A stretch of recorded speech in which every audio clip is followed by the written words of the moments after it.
At 6:47 a.m. on August 1st, 1943, Lieutenant Colonel Addison Baker climbed into the cockpit of his B-24 Liberator, Hell's Winch, on the dusty runway at Benghazi Airfield, Libya. Beside him settled Major John Jerstad, his co-pilot. Baker was 36 years old, the commanding officer of the 93rd Bomb Group, with 11 months of combat flying behind him.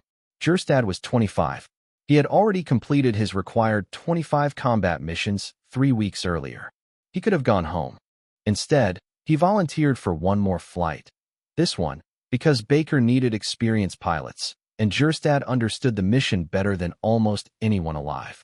Around them, 178 B-24 bombers warmed their engines. This was not a normal raid. It was Operation Tidal Wave, the longest, lowest, and most dangerous bombing mission ever attempted. The target lay 1,200 miles away, the Ploiești oil refineries in Romania, facilities that supplied nearly 30% of Nazi Germany's fuel. Every tank pushing east, every U-boat hunting Allied convoys, every fighter intercepting bombers over Europe depended on what came out of those refineries. Intelligence estimated 50% casualties before the day was over. The plan required a 2,400-mile round trip, flown mostly at 50 to 500 feet, treetop level. The Luftwaffe and German anti-aircraft units had turned Ploiești into the most heavily defended industrial target in Europe. Previous high-altitude raids had failed. The only way to destroy the refineries was to fly straight through the defenses at chimney height, drop delayed fuse bombs, and hope the explosions didn't destroy the bombers themselves. Training for the mission had already been deadly. During rehearsals, the 8th Air Force lost 47 B-24s. Pilots misjudged altitude over water, flew into hillsides, collided in tight, low-level formations. Command estimated that 90 aircraft would be lost over the target. That meant 900 men. Baker knew the numbers. Jerstad knew them too. Hell's Winch carried 10 crew members that morning.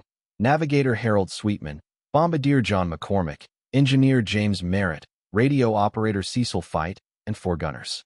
Every man understood the odds. 1 bomber and 2 would not return.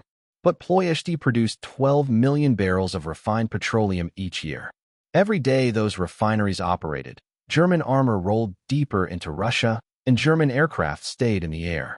Destroying them could shorten the war by months and save thousands of Allied lives. The mission was worth the cost. Baker had briefed his group 3 times. Timing was everything. 5 bomb groups had to reach their targets simultaneously at exactly 9:30 a.m. Romania time. The idea was to spread defensive fire and overwhelm German gunners. Any delay meant concentrated fire. Any navigation error meant disaster. Each group had specific refineries assigned. The 93rd Bomb Group was tasked with the Astra Romana and Unirea refineries. Baker's aircraft would lead the formation. At 7 a.m., engines thundered across Benghazi. One by one, 178 B-24s lifted into the morning sky, formed over the Mediterranean, and turned north. The formation stretched for miles at 19,000 feet. Over the Aegean Sea, they would descend to wave-top height, fly low across Greece and Yugoslavia, and slip beneath German radar. Baker settled into his seat. Jerstad checked the instruments. Hell's Winch held the lead position, 17 aircraft from the 93rd flying tight behind. 3 hours into the mission, disaster struck. A B-24 from the lead navigation group lost power over the Mediterranean. It carried the mission's primary navigator, the only man with the full route memorized. The aircraft descended, attempted an emergency landing, struck the waves at 140 miles per hour, and disintegrated. All aboard were lost. The mission had just lost its pathfinder. No backup navigator knew the entire route. Baker watched the formation continue north. Something was already wrong. The bombers crossed the Greek coast at 9,000 feet, then dropped to 500 feet over Yugoslavia. They flew so low that pilots could see individual trees. Sheep scattered as bombers roared overhead. Terrain masking worked. German radar could not track aircraft below the hills, but fuel consumption increased and navigation became critical. One wrong turn at this altitude could send an entire formation into a mountainside. At 9:05 a.m. Romania time, the formation reached the initial point, the precise location where bombers were supposed to turn east toward Ploiești. This was the most important moment of the mission. Baker watched the lead group begin their turn. They turned toward Bucharest. Wrong city, wrong direction. Baker recognized the mistake instantly. A simple navigational error at low altitude had sent the lead group, and more than 100 aircraft, away from the target. Bucharest lay 30 miles southeast of Ploiești. The attack plan was unraveling. Baker grabbed the radio. Radio silence had been strictly enforced to avoid German interception, but this was an emergency. He called the mission commander repeatedly. No response. Either they weren't monitoring the frequency or German jamming, already heavy, was blocking the signal. Static filled the air. Gerstad looked at Baker. The choice was brutal and immediate. Follow the lead group and waste the entire mission. Or break formation. Turn the 93rd Bomb Group alone toward Ploiești and attack without support. The original plan called for 94 bombers hitting Ploiești together. Now Baker would be leading 18 aircraft into defenses designed to be overwhelmed by 5 times that number. Command had predicted 50% losses with the full force attacking simultaneously. What would the losses be with one group? Baker made the decision in 5 seconds. He banked Hellswinch hard left toward Ploiești. Behind him, every aircraft in the 93rd followed. 17 B-24s broke away from the main formation. German radar operators saw it immediately. Flak battery commanders received urgent reports. American bombers approaching from the south. Small group. Low altitude. Every available gun crew in Ploiești was ordered to concentrate fire on this formation. Baker flew toward the smoke stacks of Astra Romana, 11 miles ahead. Then Gerstad saw something else. Dark shapes rising from the ground around the refineries. Dozens at first, then hundreds. Barrage balloons. Steel cables hung beneath them, stretched tight from ground to balloon, designed specifically to destroy low-flying aircraft. A single cable could rip off a wing or tear an engine free. The defenders had raised every balloon in the city. At 9:17 a.m., Hellswinch entered the Ploiești defense zone at 470 feet. 7 massive refineries spread across the city. Towers, tanks, pipelines, smokestacks belching black smoke. Above them floated nearly 300 barrage balloons, steel cables forming a deadly forest. Baker had no choice about altitude. Delayed fuse bombs required time to arm. Drop them from higher altitude, and they would explode before penetrating refinery structures. The entire mission depended on flying low, through the cables, straight into steel. The men of the 93rd Bomb Group had trained for this moment. They had flown low-level bombing runs over empty desert targets in Libya, practicing formation discipline at treetop height, rehearsing bomb release timing until it became instinct. But training ranges didn't shoot back. Training balloons didn't carry steel cables designed to tear aircraft apart. Behind Hellswinch, 17B, 24 Liberators followed in tight formation. Nose gunners tracked the rising barrage balloons. Top turret gunners scanned the sky for fighters. Intelligence had warned them what waited around Ploiești.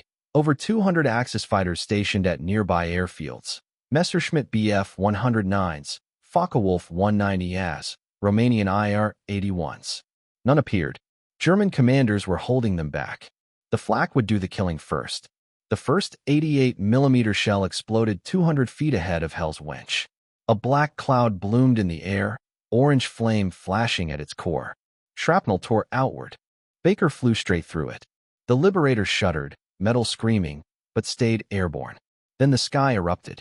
Ploiești's defenses unleashed everything at once. Over 230 anti-aircraft guns, heavy 88s, rapid-fire cannons, machine gun nests on rooftops. Tracers filled the air, red lines slicing upward. Black flak bursts detonated so densely that pilots could barely see through them. A barrage balloon cable appeared directly ahead. Baker snapped the controls left. Hellswinch banked hard. The cable missed the right wing by 20 feet. Another cable loomed to the left. Baker rolled right. They were flying through a forest of steel. Gerstad called out threats in a steady voice. Cable high left. Cable low right. Baker flew on instinct alone. The refineries were 3 miles ahead. 3 minutes of flight time. The formation had to stay together. Had to reach the target. An 88 detonated beneath Hellswinch. The blast lifted the bomber 30 feet into the air. Shrapnel tore through the belly, punctured fuel tanks, severed hydraulic lines. Warning lights flashed across the instrument panel. Fuel pressure dropped on Engine 3. Oil temperature spiked on Engine 1. The aircraft was bleeding, but it still flew. 2 miles from the target. Another balloon ahead. Baker aimed between two cables, gauging the gap, 40 feet of clearance on either side. Enough. He committed. Then the aircraft jolted violently. A steel cable scraped along the right wing's leading edge, tearing aluminum like paper. The wire snagged on the outboard engine nacelle. The balloon, 300 pounds of rubber and canvas, was now dragging from the wing. The bomber lurched hard to the right. Baker fought the controls, muscles straining to keep the aircraft level. Then came the hit. An 88mm shell slammed into the right wing root, punched straight through the fuel tank. Aviation gasoline sprayed into the engine compartment, ignited instantly by hot metal and sparking wires. Fire exploded along the wing. Hell's winch was burning. 1 mile from the target. 60 seconds to bomb release. Baker glanced down. An open field lay directly below, flat, clear, perfect for an emergency landing. They could set down now. The entire crew could survive. Or they could bail out and land safely. But 17 bombers were following him. If Baker broke off, they would follow. If he landed, the entire 93rd would abort. The mission would fail. Jerstad understood instantly. He didn't reach for the bailout handle. Didn't suggest landing. Instead, he leaned forward and checked the bomb release panel. Verified the delayed fuses were armed. Ready. Baker nodded. They were continuing. The fire spread rapidly. Flames consumed the right wing from engine to tip. Aluminum skin glowed red. Rivets popped under heat stress. Panels peeled away. The wing was disintegrating, yet still generating lift. 45 seconds. The bomb bay doors were already open. Bombardier John McCormick lay prone in the nose, watching the refinery race toward him through the Norden bomb site. Cracking towers, storage tanks, pipelines. His target was perfectly centered. Behind them, the formation held. Every crew saw the flames. Every pilot knew their lead aircraft was dying. But Baker hadn't turned away, hadn't landed, so they followed. German gunners focused everything on Hell's winch. Tracers converged. Shells detonated continuously around the burning bomber. One burst shredded the left horizontal stabilizer. The aircraft yelled violently.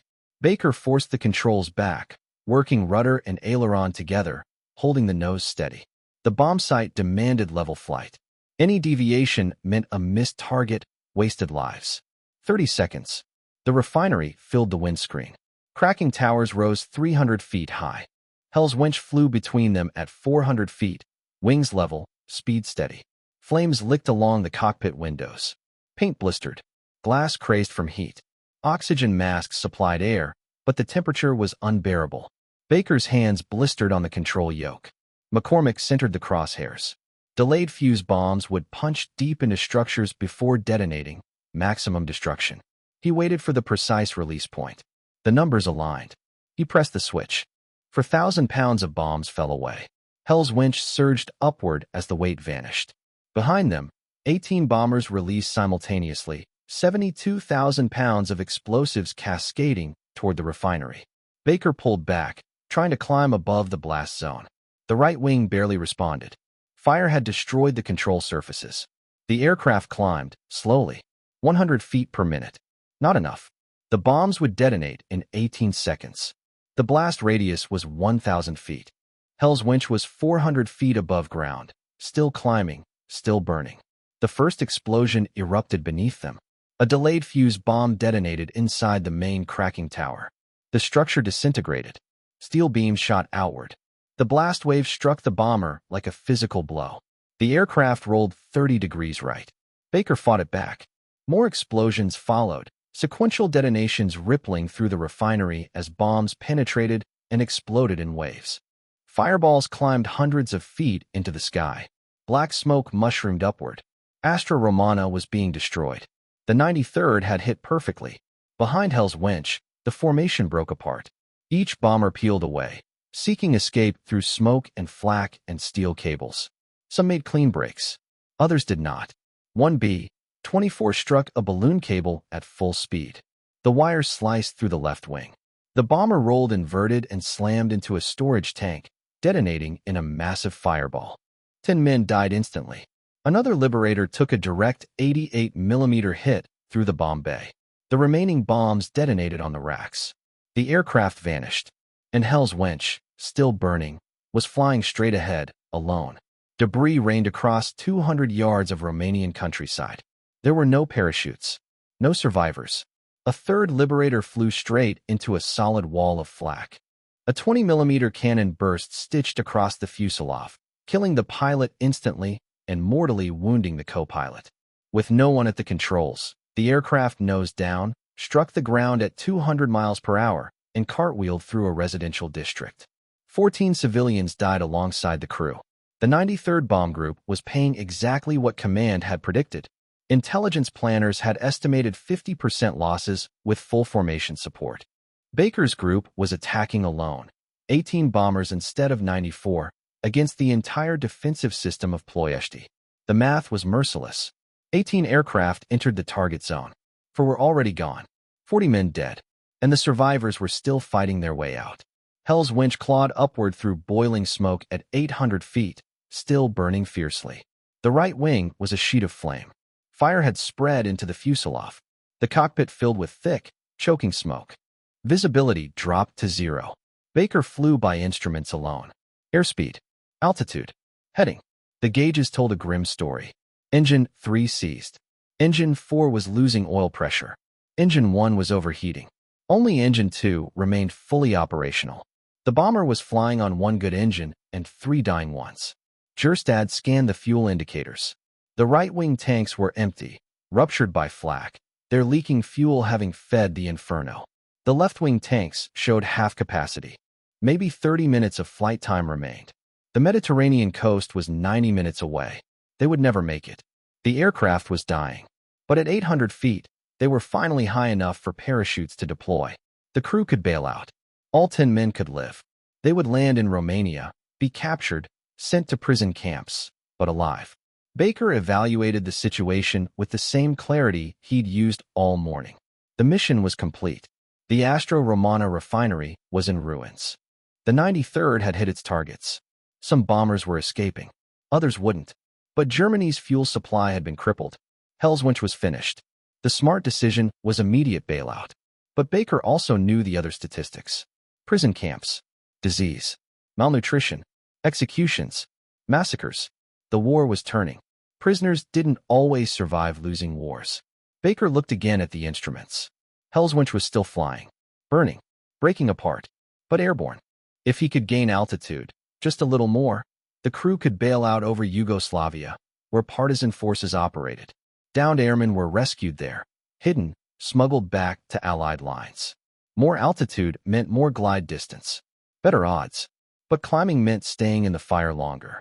Time was almost gone. Baker pulled back on the yoke. The bomber climbed. 900 feet.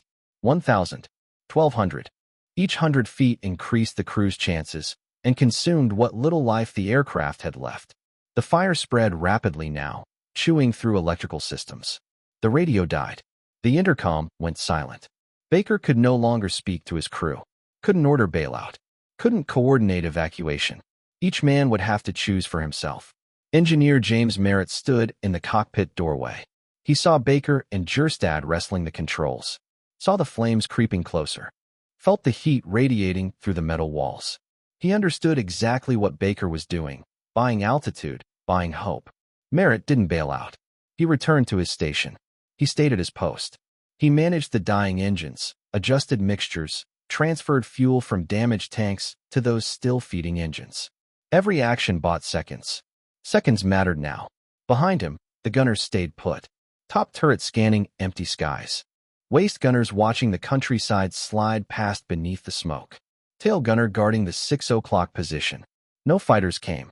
The Luftwaffe had pulled back. German commanders knew Hell's Winch was finished. There was no need to waste ammunition. The bomber would fall on its own. 1,500 feet. The aircraft shuddered violently. Engine 4 seized completely. The propeller windmilled, creating massive drag. The bomber yawned hard right. Baker countered with rudder, forced the aircraft level. 3 engines remained. Engine 1, burning. Engine 3, running rough, barely producing power. Engine 2. Still good, for now. The right wing was failing structurally. Fire had burned through primary spars, load-bearing members. The wing bent upward under stress. Metal groaned. Rivets popped like rifle shots. The wing was folding. When it failed, there would be no recovery. Baker needed more altitude before that happened. 1,700 feet. They were 15 miles south of Ploiești, still over enemy territory, but closer to Yugoslavia now. The partisan zones lay 40 miles ahead. 10 more minutes. That was all they needed. Baker demanded more from the aircraft than it could give. The last good engine screamed under strain. Then Engine 1 ignited fully. Oil caught fire inside the cowling. Flames poured outward. The blaze spread toward Engine 2, the only engine still providing real thrust. Baker watched his last lifeline start to burn. 90 seconds remained. 90 seconds to gain every possible foot of altitude. He kept climbing. Bombardier John McCormick lay in the nose. He watched the ground drift beneath them, calculated the trajectory automatically, airspeed falling, climb rate dying, descent inevitable. They would not reach Yugoslavia. The engines would fail first. The aircraft would crash in Romania. McCormick didn't move toward the escape hatch. He stayed at his station. He trusted Baker. 1,900 feet. Engine 2 died. No explosion. No drama. It simply stopped, starved of oil, seized by heat. Now Hell's Winch flew on 2 crippled engines. The bomber began descending. 100 feet per minute. 200. The descent accelerated. Baker had no options left. The crew had perhaps 60 seconds to escape before control was lost. He needed to give the order. But the intercom was dead. And at that moment, the right wing failed. The entire wing tore free at the root. 28 feet of structure, 2 engines, fuel tanks, everything, ripped away in a single catastrophic instant. The loss of lift snap-rolled the bomber. Hell's Winch inverted in 2 seconds. Centrifugal force slammed everyone against the walls. Movement became impossible. Escape hatches were now above them. Gravity pinned them in place. No one could reach an exit. Baker fought the controls, but with one wing gone, aerodynamics no longer mattered. The rudder was useless. Ailerons did nothing. The aircraft was tumbling. Through the windscreen, sky and earth alternated violently. The altimeter unwound. 1,800 feet. 1,600. 14. Descending at 3,000 feet per minute. The crew felt it. Knew exactly what had happened. Merritt clawed for handholds. The force hurled him into the bulkhead. There would be no escape. The gunners were thrown violently through the fuselage. They slammed into bulkheads, into equipment racks, into one another, into burning metal walls that peeled skin on contact. Gravity no longer existed inside Hell's Winch. The aircraft was tumbling end over end, and nothing inside it stayed where it belonged. In the nose, John McCormick watched the ground rise toward him. He calculated impact. 28 seconds.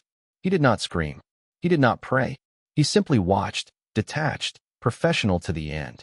In the cockpit, Major John Jerstad remained strapped into the co-pilot's seat. The harness held him in place despite the violent rotation. He turned his head and looked at Lieutenant Colonel Addison Baker. They both understood. There would be no bailout. No emergency landing. No survival. The aircraft was a spinning coffin. They had led the 93rd to the target. They had destroyed the refinery. They had continued flying when they could have landed safely. They had made the choice. This was the cost. 1,000 feet. The spin accelerated. Aerodynamic forces multiplied as airspeed increased.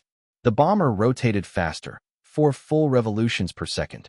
The remaining left wing began to fail under the stress. Metal screamed. Fire spread unchecked through the fuselage, consuming wiring, insulation, oxygen lines. Ammunition for the 50 caliber guns began to cook off. Rounds detonated randomly, sending bullets ricocheting through the interior, adding chaos to catastrophe. Through gaps in the smoke, the ground became painfully clear. Trees. A dirt road. Farm buildings. Romanian farmers working their fields looked up. They saw the burning bomber spiraling downward, black smoke trailing behind it in a corkscrew pattern. They heard the sound, screaming engines, tearing metal, exploding ammunition, and ran. They knew what was coming. 600 feet. Hell's Winch completed its final rotation. The nose pitched nearly straight down. One remaining engine still ran, still drove the aircraft faster toward the ground. Baker saw the impact point, a bare field. The bomber would strike at over 300 miles per hour. The end would be instant. No pain. No drawn-out death. Just termination. 300 feet. Jerstad reached across the cockpit and placed his hand on Baker's shoulder. A final acknowledgement. They had flown together. Chosen together. They would die together. Baker nodded once. He kept his hands on the controls. Pilot to the end. Hell's winch struck the Earth at 9:47 a.m. Romania time. 3,000 pounds of remaining fuel detonated on impact. The explosion gouged a crater 15 feet deep and 40 feet across. Debris scattered across 200 yards.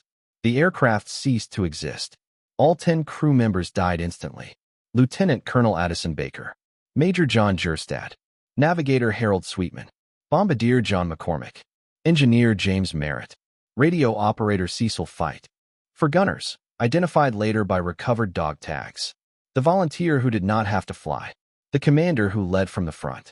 8 men who followed them into hell. Gone. Romanian authorities arrived within the hour. What remained was gathered and buried in a local cemetery, the graves marked with wooden crosses. 10 Americans who had flown 1,500 miles to destroy oil refineries. Who had succeeded. Who had paid the ultimate price. The war continued without them.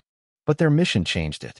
Operation Tidal Wave concluded at 10:32 a.m. August 1, 1943. 178 B-24 liberators departed Benghazi that morning. 125 returned. 53 aircraft were lost. 310 airmen killed. 54 captured.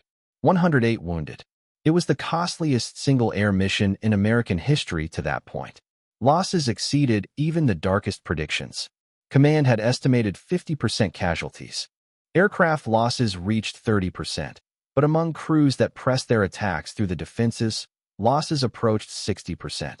The 93rd Bomb Group paid the heaviest price. 18 aircraft followed Baker toward Ploiești. Only 11 returned to Libya. 7 bombers lost. 70 men dead or missing. But their targets were destroyed. The Astro Romana refinery was knocked offline for 3 months. The Unirea Orion facility remained closed for 6. Delayed fuse bombs penetrated deep into cracking towers. Pipelines ruptured. Storage tanks burned for days. German engineers reported full reconstruction would take years. Across Ploiești, other groups achieved similar results. The refineries that supplied 1/3 of Nazi Germany's fuel were crippled. Production collapsed. Luftwaffe sortie rates dropped. Panzer divisions received reduced fuel allocations. U-boats spent less time at sea. The impact rippled through the Wehrmacht. Some historians estimate Operation Tidal Wave shortened the war in Europe by 3 months. The cost haunted planners. 53 aircraft. 310 men. The oil was vital. The losses were catastrophic. Both truths endured. 6 months later, the Medal of Honor citations arrived. 5 were awarded, more than any other single air operation in history. Addison Baker received his posthumously. The citation noted that he flew his burning aircraft to the target despite having the opportunity to land safely, led his group through the heaviest defenses in Europe, and completed the mission at the cost of his life and his crew's. John Jerstad received his posthumously as well. It noted that he had completed his required tour, volunteered for the mission, remained at his post in a burning aircraft, and chose duty over survival. He was 25 years old. He could have gone home. He flew one more mission. He never returned. The other 8 crew members received no individual medals. Their names appeared on casualty lists. Their families received telegrams. Standard wartime notifications. Nothing that explained what they had done. Nothing that captured why they stayed. Nothing that conveyed the meaning of their choice.